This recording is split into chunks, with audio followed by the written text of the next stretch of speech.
Well, it's good to be with you, and big shout out to our friends up in Cairns and Rockhampton. I'm actually not going to kick off this our session. I'm going to be welcoming up a good friend of mine from the University of Queensland. So Cameron, can you come up onto the stage? You're going to be kicking off the first session. Please give Cameron a warm welcome. Professor Cameron Parsell is currently examining the contemporary Australian welfare state and the role of charity and faith-based organisations. Cameron's research seeks to build an evidence base about what systems and societal changes are required to prevent poverty and how these changes can be produced.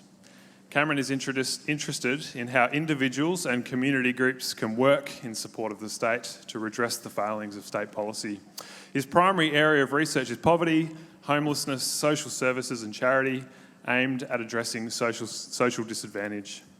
He's an Australian Research Council Future Fellow, and he's written books, journal articles. We're truly blessed to have Cameron in the room with us today to share some insights into the research and the evidence-based work that he's been doing. So again, please welcome Cameron, and I'll hand over to you. I got this one.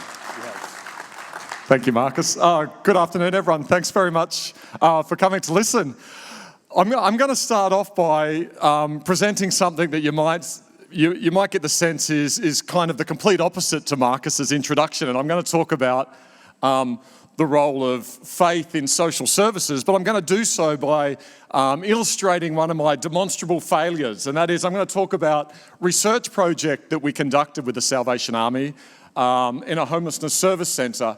And it was a research project that we came into as secular social scientists from university. So we're very, very clear that we need to follow the principles of science. We need to engage in this kind of analysis robustly and in a way consistent with social science methodologies and theories.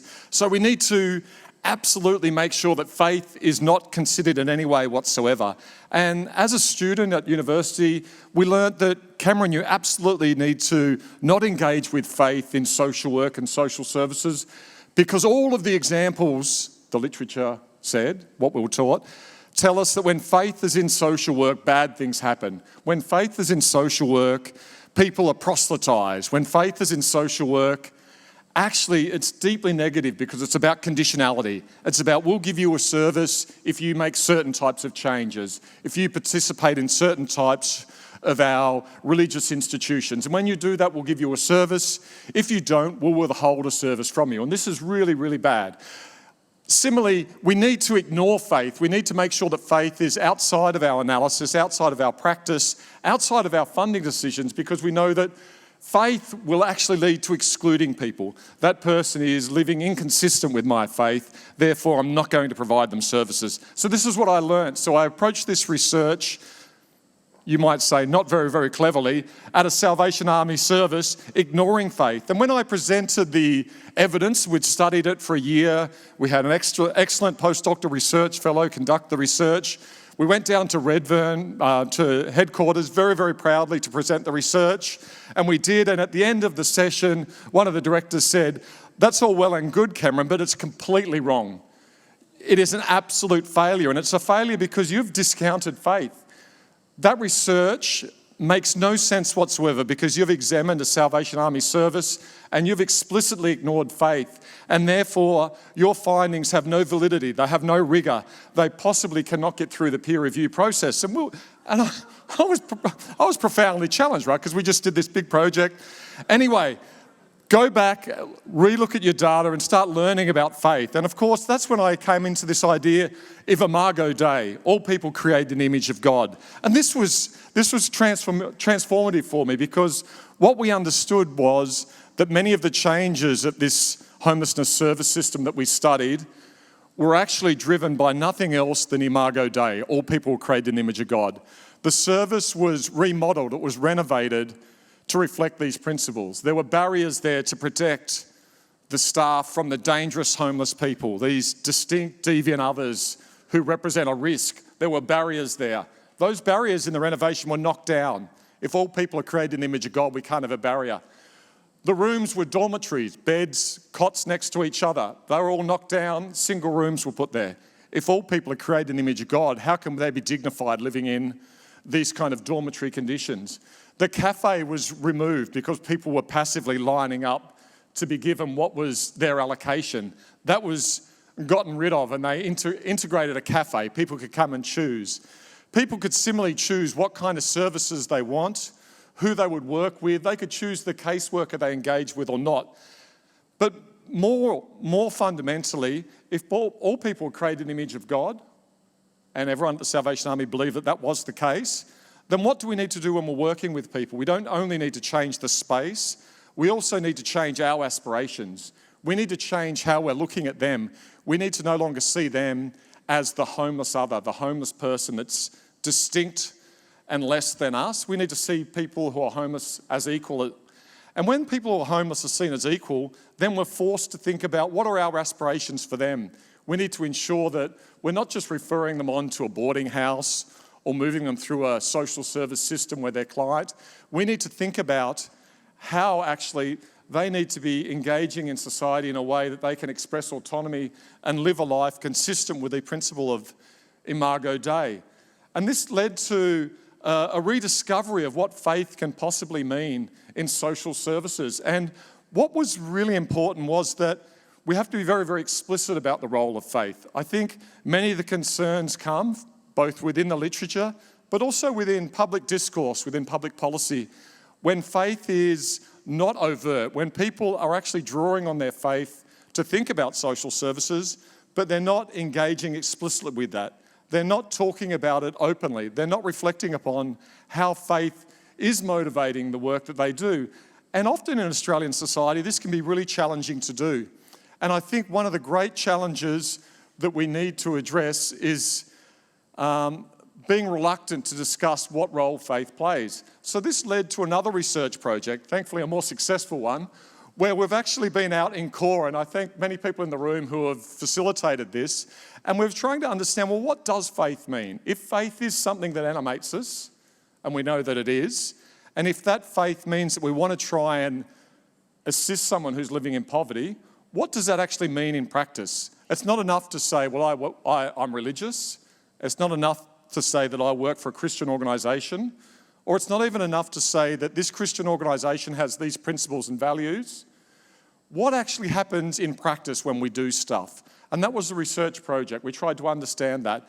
And what was very, very clear, a core finding from this research was actually to draw on faith to try and help someone, we need to understand the importance, the value of relationships.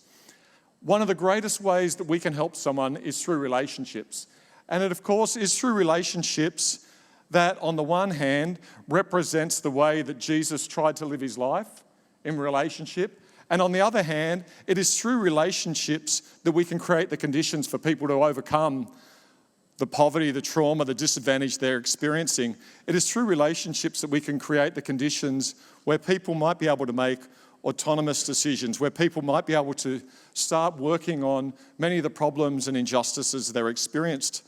And of course, some of the relationships can be transformative, they can be enduring, and we can see this in congregation. But much of the work that the Salvation Army does, the relationships are going to be fleeting. They're going to be what otherwise might be thought about as transactional. So how do we actually draw on our faith to ensure that the transactional relationships that we engage in can actually be consistent with this idea of relationships as core to Christianity? And it's about an orientation. It's about, and I've learnt this from the people who used to run Caboolture and now the Sunshine Coast, relationships can be about that couple of second interaction we have with someone. And of course that interaction's got to be influenced, it's got to actually be dominated by this idea of there is no us and them. There is not the helper and the helped. There is not the good Christian giving to the needy poor. It's about what can we do in relationship so we're actually all being seen as equal. And that's really hard. Firstly, it's hard as a kind of an ideology or a principle, but even if we accept that we're all even, how do we actually ensure that these relationships are equal in practice? Well, it might mean, rather than trying to change someone who's poor or living in poverty, how do we change what we're doing? In some cause or in some organisations, that means, well, how can we change what we're doing so that, yes, absolutely we're giving someone resources and we're providing assistance, but we're doing it in a way where actually there can be reciprocity. We're doing it in a way where someone who's receiving help can actually be in a position where they can give help as well. We can actually be helped by them. Of course, that's what a real relationship is. It's not a one-sided giver-receiver. It's actually sometimes I'm a giver, sometimes I'm a receiver, and it's in a reciprocal relationship. Of course, this relies upon seeing someone as a person of inherent worth and dignity beyond their deprivation. It requires that we don't assume that the poverty and the disadvantage that saturates someone's lives says something about who they are as a person. It doesn't necessarily say anything about their values. We need to decouple, we need to distinguish the problems that people may have in life from actually who they are as people. And when we do this decoupling, that enables us to think about what we need to do to ensure that they can express their dignity and humanity, for example, through reciprocity.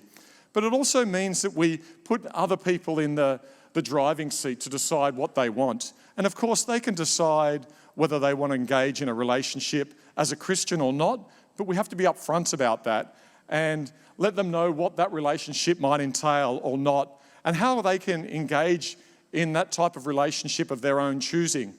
But whether they engage in a relationship toward Christianity or not is up to them. It doesn't change what we do. We are there to help.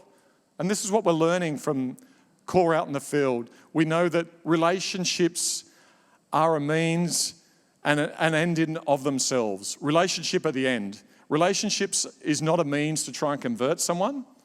A relationship is the end, because a relationship is about being there with that person at that time and trying to provide them with what they need. And if what they need later on manifests in their search for Christianity, then that's up for them. But it may not.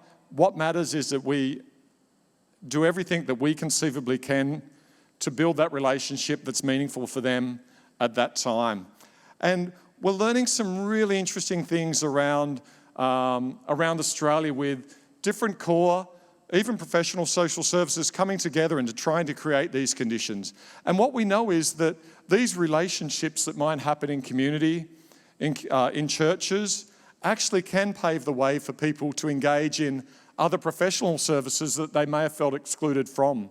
So it's not relationships are the final point, but relationships actually can be a mechanism toward people accessing a range of other services and supports that they require.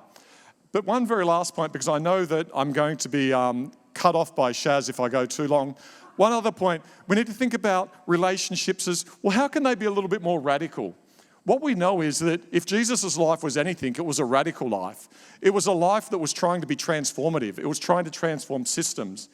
In what way can the relationships that we form in community, in church, the one-on-one fleeting relationships or the more enduring relationships, in what way can we use those relationships to try and advocate for the structural change that we know needs to happen? The type of structural injustices that we know push people into trauma, into despair, and into alienation. How can we use the relationship with the individual that we know in the here and now is valuable for the individual? How can we also leverage up those relationships to try and work toward societal change? And we know from liberation theology that a core aspect is to make sure that people who are on the receiving end of help are actually playing the key role in driving the kind of changes that they would like to see made. How can we create the conditions where we can help them do that?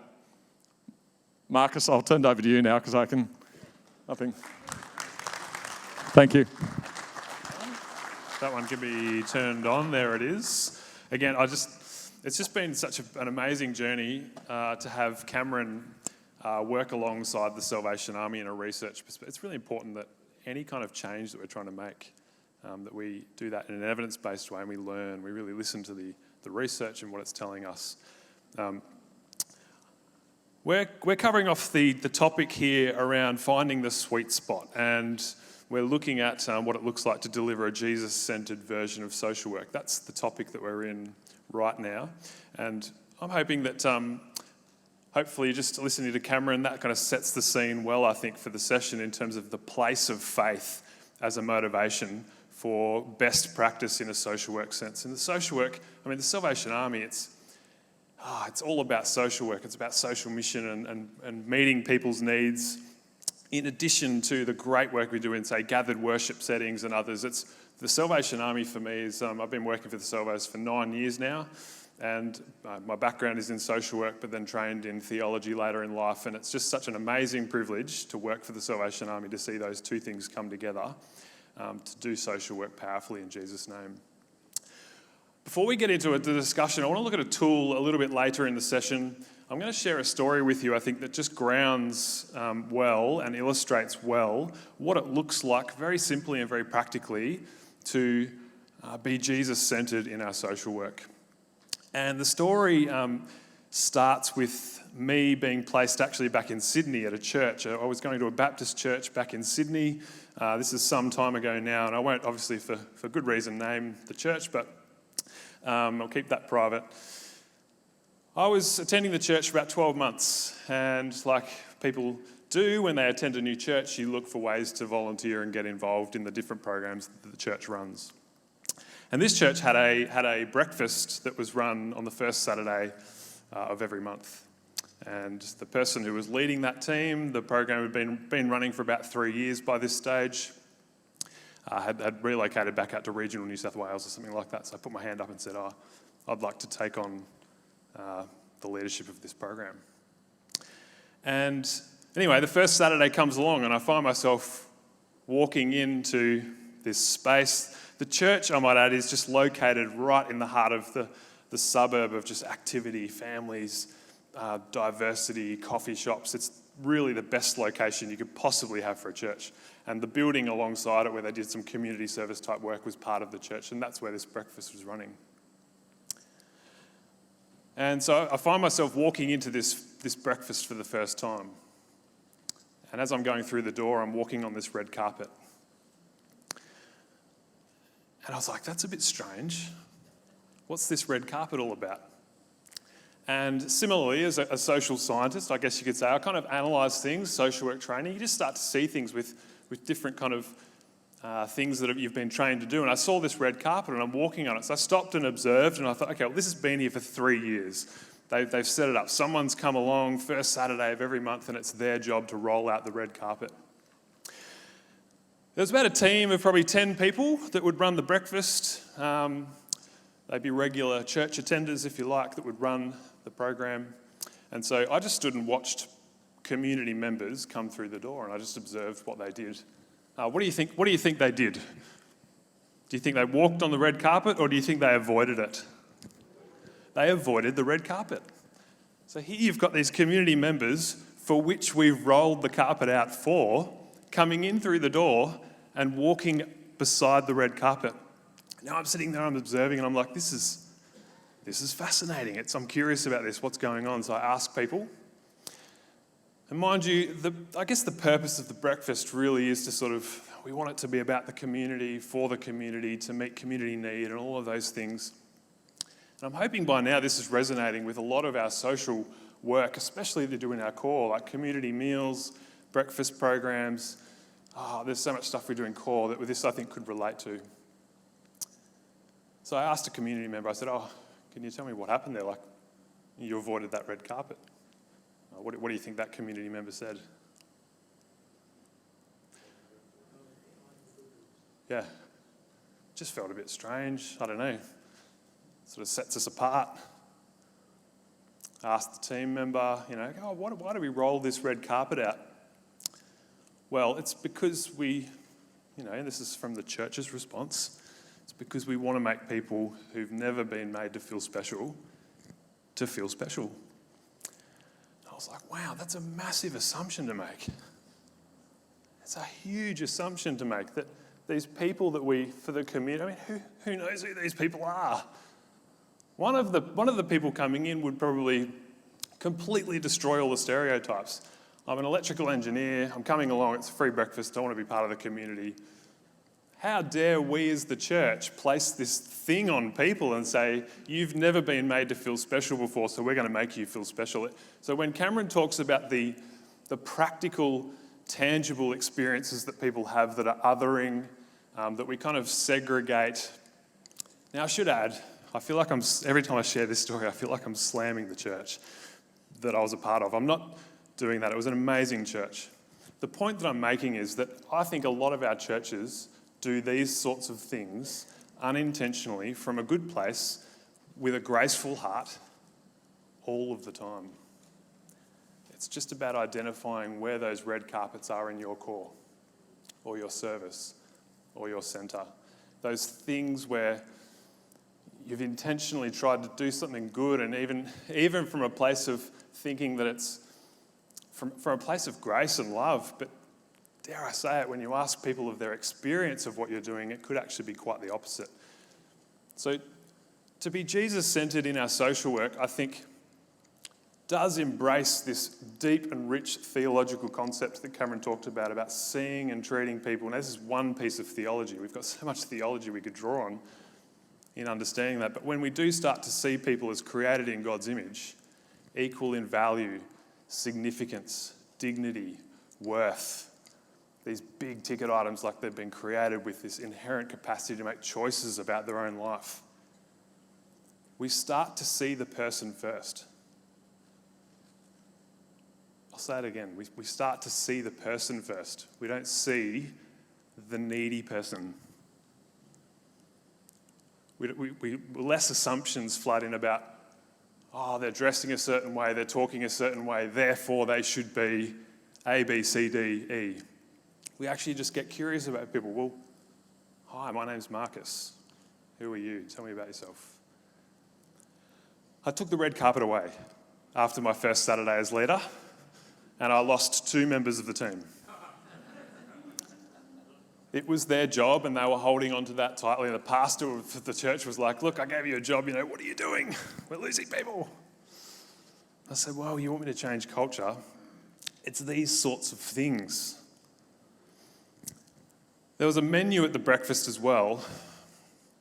I could go into a few other examples, but we're short on time. But you'd walk in and you'd choose what you would want on the menu of the breakfast. Sausages, bacon and eggs, pancakes, and you'd tick your options that you would like, and we would cook it and hand it out. There were 2 lists on one piece of paper. One list for host and one list for guest. Now, I know this is what happens when you share this story. People kind of do go, oh no, are you kidding me? And I can hear that. But the point that I'm trying to make is that I'd be doing things like this in my own life right now without even realising it. It's about how do we actually get better at discovering the red carpets in our life and removing them so that people can experience the fullness of Christ in the big ticket items like, hang on, it doesn't matter who I am or what I bring, these people just see me for real. And that's refreshing, I think. It's authentic. The options on either side were the same, by the way. The food was the same. I'll refer to this person as Jenny. She was in the kitchen. That's not her real name, but Jenny walked out and she had some leftovers as well. I'd just been talking to this guy who was an electrical engineer, and he was saying, yeah, this is great, I want to get involved in more community stuff, thanks for the community invite. Jenny walks out and says, I've got some leftovers, would you like to take these home? And she's looking at this other person. And then I said, look, can I take them home, because I've got kids that would love to nibble on a sausage. And she goes, well, you're not, essentially not one of them, you're a host. And I was like, okay, so just keep the poker face. Culture change is a long thing. Just, love your team. And so I had a chat with Jenny at the end and just said, what was happening there for you? And I think she when it all boiled down, she was kind of seeing the needy person, essentially. That was a very hard conversation to have. But she was coming from a place of love, from grace. She was motivated by really good things. So this is not about slamming people. It's about seeing the things that we unintentionally do, I guess, that get in the way of people experiencing the fullness of the gospel, fullness of Jesus. But if we do see things before we even see the person, practically when it comes to our social services, our social work, it's really, really hard, I think, for us to, it's not impossible, the Holy Spirit's amazing and God, but I think we could actually be practically better at understanding where those red carpets are in our life and taking them away and making change. I've got to keep moving on because of time, and I sat the clicker down somewhere. So if we can get the PowerPoint up on the slide, because I want to look at a tool before we finish, and this will take us through to the end. We're sort of in the context here of this conference around looking at a Queensland flavour, a Queensland culture of becoming Jesus-centred and community-focused. It's an amazing vision, I think, for Queensland. This really is a tool, I think, a practical tool that helps us, because I think what often happens at conferences like this is we come, we talk, we have great conversation locally in our smaller groups, within our church settings, with people here, and we get excited, we go back. But we're often not resourced well to actually make change when we get back. So this is a tool that I hope will be helpful, that you can look at and glean from and take with you as a resource back to your local setting to make real and tangible practical changes that will hopefully progress your site, your service, your core towards this path and removing some of those red carpets. Essentially what we're looking at here is if I can go back, I've got the clicker that's working. It's the one on the left. Okay, just getting my head around that.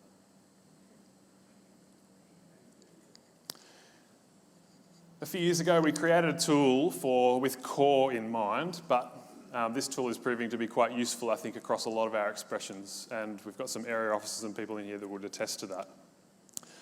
We made the case, I think a bold one, I guess, that an authentic version of the Salvation Army, no matter what it's trying to do, would essentially be able to deliver a service, a program, an activity, whatever it's doing, and meet these three essential parts. We think that an authentic version of the Salvation Army is essentially missional.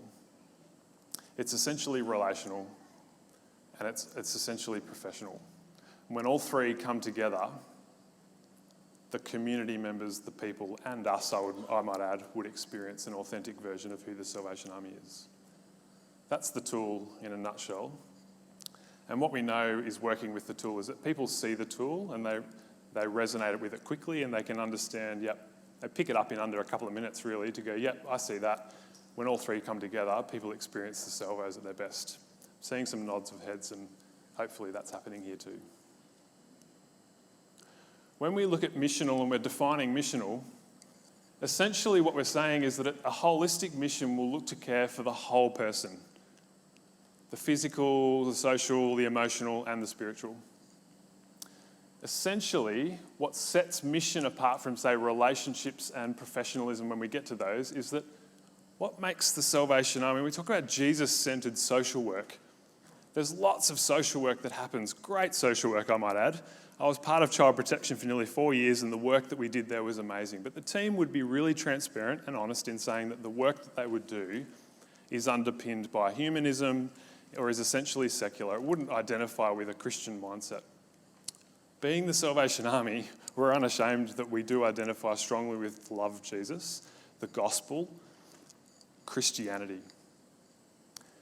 So when we talk about mission and missional intent, we're essentially talking about sharing the love of Jesus. We might use the words sharing the gospel or sharing the good news, and that this would be reflected both in our words and our actions. Our speech and the way that we demonstrate the gospel would be consistent. Interestingly, the tool is actually helping our staff as well to then go, well, if we're going to be this for community, then we need to be this ourselves. And so we've seen staff teams start to identify with the tool as well in going, let's be missional, relational and professional together. And that's been quite a powerful evolution of the tool. So we want to see in terms of measurable outcomes, staff being able to validate an experience of these three things as well as community members as well. I think I agree with What's happened in consultation on the ground is that if we're trying to be this for community members but cannot be this ourselves, I think we're going to struggle. So I think we've moved to that for that reason. Relationally, we're talking about essentially that people would walk away feeling valued, accepted and loved. So that's held in tension with this desire to share the gospel in both our word and deed. I'm not sure about you, but if people are coming to our services and our centres and they're walking in and they're experiencing or being invited into spaces to talk about faith, creating faith pathways, to talking about Jesus or the love of Jesus, and that we're not ashamed of that, but they walk away not feeling valued, accepted, loved, I've got problems with that. I've got big problems with that. Whatever approach you're taking in terms of your evangelism, or I think perhaps that's some of the fear that was associated with some of the research. I mean, people think that proselytising and evangelism are very dangerous things, and I'm sure the church needs to probably put their hand up and say, yeah, we have examples of that and that we're not proud of that, but we're doing away with that. The way that we evangelise, the way that we're Jesus-centred in our social work is such that people would at the same time feel valued, accepted and loved as we go about doing that work. When we talk about being professional, we're talking essentially about community members being able to validate an experience of feeling safe. And this is really, really critical. We can be as missional and as relational as we want, but if people don't feel safe in the way that we go about our work, and practically when we're talking about safety, we're saying management of an alignment to organisational policy and procedure, these things really matter. Demonstration of good stewardship of resources is another one. That we welcome risk. We don't see risk management as something that we just go, yeah, we'll get to that down the track. Actually, risk management takes on a whole new level of meaning, and we desire this stuff because it leads to people feeling safe. Therefore, it opens the doors and opportunities for us to do mission even more so. Again, I'm not sure how you do mission in your space, but if people don't feel safe, it's going to be tough for you to sit down and actually have good, meaty conversations about the gospel and what a faith-filled life can look like. So we need all three. Mission for us is a big ticket item. If we lose that, I think we do essentially become secular in our service delivery. But I don't want us to look at this tool and go, I kind of hear people go, yeah, professional and relational, they're important, but mission's kind of the king, We don't really... I disagree. I think we need all three to work in tension, and that'll give us a contemporary, authentic, vibrant version of the Salvation Army that can stand the test of time in contemporary society.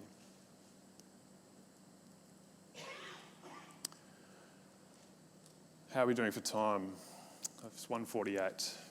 We're going to have a bit of a discussion, and what we'll do is maybe chat to the person beside you, or if you're someone who would prefer to...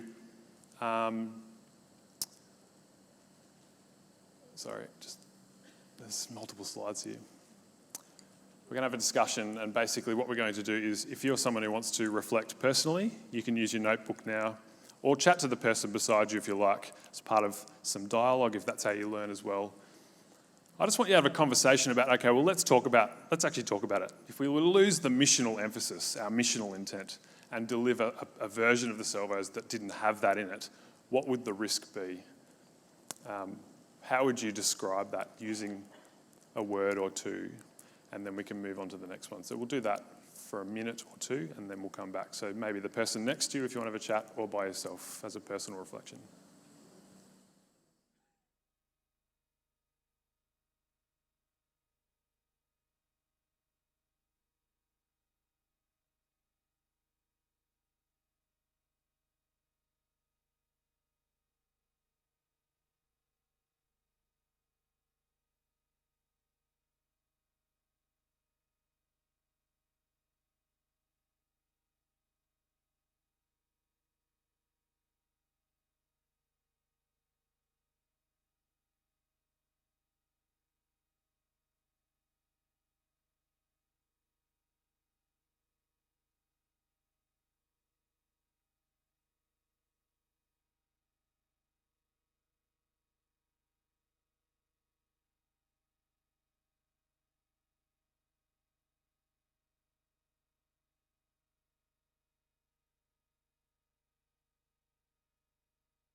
might keep moving just for time, if we can.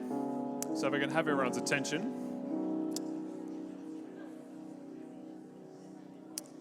Thank you, everybody.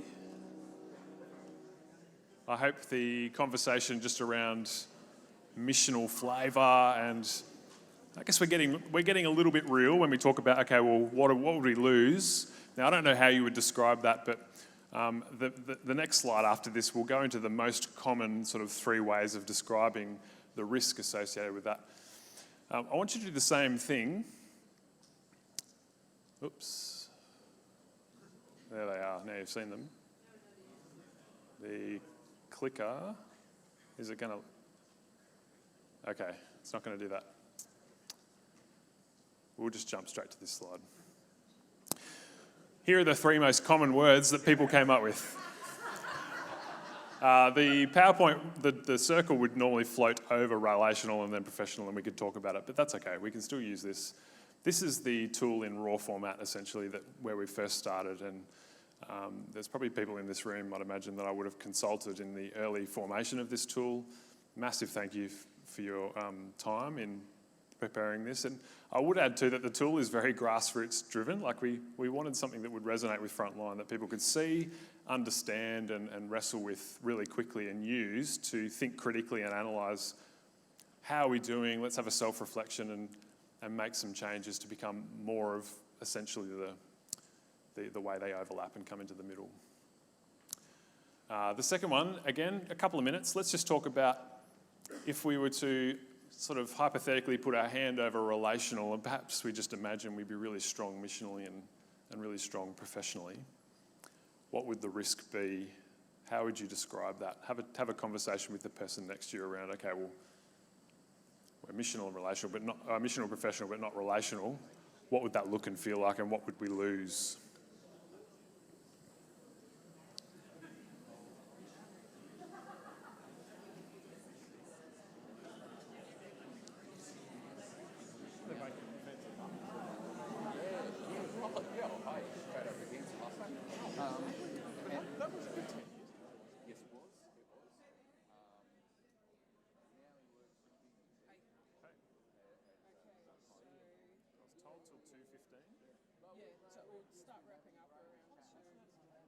Okay, cool. So I think I'll be able to get through these slides, and then at 2 I'm hoping to get Cameron back up and maybe just open some more.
Just move on to the next one now and continue your conversation just around, I'm hoping these conversations are helpful.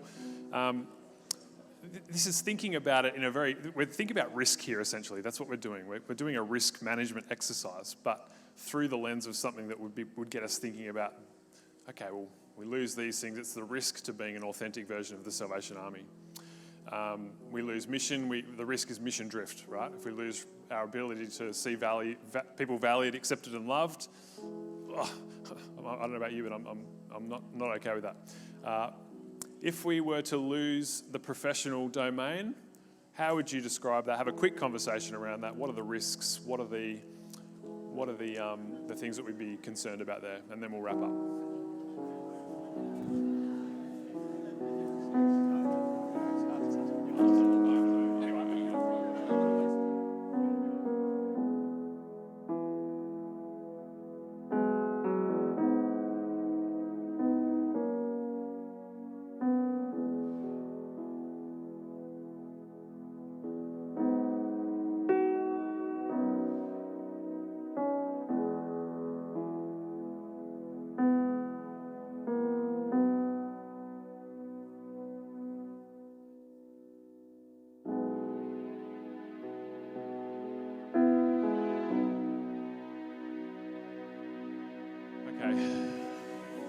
we'll keep moving. The purpose of today really is just to share with you a very practical, tangible tool, because I think for me, it's coming along and talking and getting people excited about where are those red carpets and where are those things we could change, and how do we see and treat people more as created in God's image, and then we leave without resourcing you in any way or any tool that can just help you to go back and think critically about these things. I didn't want to do that, so hopefully this tool's been helpful.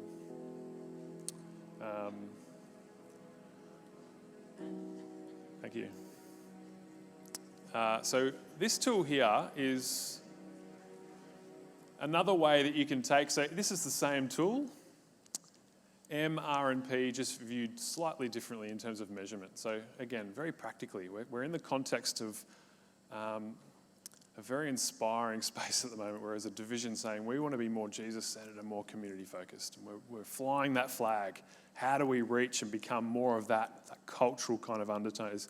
It's an exciting time to be in the division of Queensland.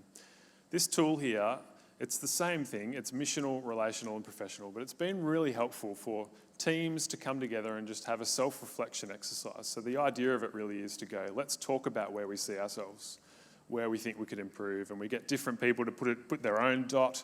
Maybe for mission, it might be right in the sweet spot, and we're like, great, let's celebrate that. Relationally, maybe you put it sort of halfway down the ladder, and professionally, wherever. But it's a really helpful tool to get people conversing about how they see their place, their site, their service, and it gets some really robust dialogue, actually, is what we're finding within teams of people, just to sort of sit down and make sense of, okay, well, how do we pull those dots more into the middle and affect change that would see us becoming more of an authentic version of the Salvation Army. Really quickly, the tool has evolved considerably. We penned it in 2019 with core-based social in mind. And I just want a shout out for core-based social. It's the place to be. Our social programs in core are amazing. We do so much stuff, and I love core, and that's a big part of my role as community services specialist, is to support our core base. We created this tool with core-based social in mind, essentially, but what happened was, when we started consulting it in area leadership teams, is that different expressions started to place their value add on the tool. So I didn't plan for this when we created it, but essentially what would happen is you'd get our friends in social mission, we'd get community engagement partners kind of saying, well our bread and butter, as Cameron, like our government-funded contracts are real things that we need to actually deliver. We're going to sign a contract, we need to fulfil that contract. That's called being honouring, and that's actually called being a good steward, and that also is being Jesus-centred. But in terms of the time for our social mission services, they do acknowledge often that professionalism and being deeply relational is their bread and butter. And as soon as you see them kind of going, what does it look like for us to be missional as well, partnerships start, the conversations around partnership and collaboration start to form. And our core, they put up their hands, well, we could help you there because we're in the same area. What would that look like to then partner and do such shared mission agreements? Or if it's co-location, what does that look like for us to partner collaboratively and see all three come together? So the tool is not, I want to make this really clear, when you take this tool back to your site or to your core or to your service, it's not saying do all three in your own strength. No. We are better when we come together. I know that's a cliche phrase, but it is true. If you get social mission, for instance, say maybe homelessness, providing casework and wraparound supports in a professional sense, in addition to a thriving faith community, and we're seeing core do really simple and powerful outreach to maybe families in tough situations, we're starting to see how the Salvation Army is more powerful than potentially what other services can provide. Now, that's my view, but that's because I'm convicted as a Christian. I believe that the place of the church is vital in our social work, that to be Jesus-centred in our social work. I mean, look at the thing of, I'm going off time here, and I'm trying to get us up, but I've got one more thing I want to say, is that our social services are often time-bound. So homelessness casework, there's an entry point and often an exit point, and the outcome is that we want to end homelessness. But our core are timeless. People they come in and choose to be part of a faith community voluntarily, and they can choose to leave when they want. That's a powerful distinction and difference between what our social mission services can provide in comparison to our core. just as an example. And when you use a tool like MRP and you have a conversation with different expressions about what are your strengths, what do you bring to the table, what could this partnership look like, it's electric. It's seriously electric. We talk about local mission delivery. Our AOs in the room are responsible for driving this thing called local mission delivery and seeing expressions flourish together. This tool practically is helping us to do that. It's been a very, very important evolution of the tool. And lastly, my view is that the more we collaborate, an increase in collaboration actually equals a reduction in risk. And so tools like this become really powerful because where we aren't collaborating, we're siloing out. And if we're siloing, things are less visible. We're trying to do more things in our own strength. And so the risks are greater where we're siloing. So we talk about collaboration. It's almost become another C word or a buzzword that we talk about a lot. But we need to be thinking about how it actually, this is a persuasive argument in my view, that collaboration is actually helps with a reduction of risk. It'll make your risk management easier if you collaborate and partner more. Why do we collaborate? Why is local mission delivery a big thing? It's because it actually ultimately helps our jobs, reduces risk and makes it easier. I'm in a team really quickly. There's myself. I'm part of Queensland SANT. That's why I'm here with you guys today, supporting our community services arm as a specialist. Today's been fantastic and hopefully you've got a little bit out of today. I'm going to invite Cameron back up on the stage just to finish because we've got a bit more time. How this is going to work is, and just to wrap up, just to finish, is what we've been talking about is finding the sweet spot.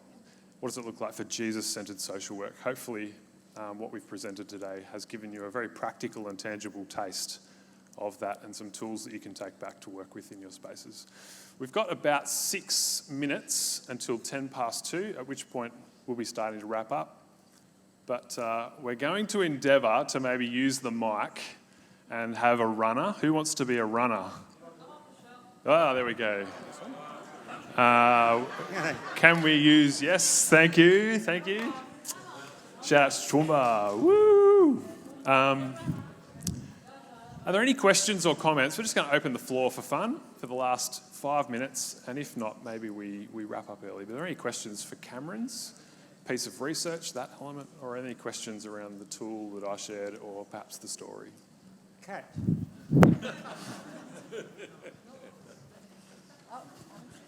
Hi, Tim. Hi, Marcus. Hi, Cameron. I've got a question that I'd like Cameron to ask Marcus. If you could ask Marcus, Yep. You don't have to physically do that, I'll speak for you. What's the most important relationship that someone can have? The endpoint's relationships, right?